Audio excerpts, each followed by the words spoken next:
ఆధ్యాత్మిక ప్రయాణంలో ఈరోజు మనం శివలింగం అంటే ఏమిటి అనే అంశాన్ని తెలుసుకుందాం. నమో రుద్రాయ హరయే బ్రహ్మణే పరమాత్మనే ప్రధాన పురుషేశాయ సర్గస్థిత్యంతకారిణే. నమో రుద్రాయ హరయే బ్రహ్మణే పరమాత్మనే ప్రధాన పురుషేశాయ సర్గస్థిత్యంతకారిణే.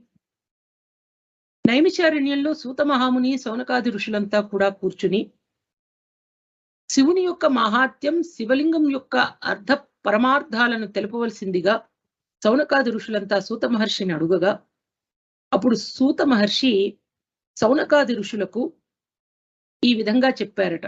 శివలింగం అంటే అకారము, ఉకారము, మకారముతో కూడిన ఓంకారమే శివలింగం. ఆ శివలింగం స్థూలము, సూక్ష్మము, పరాత్పరము.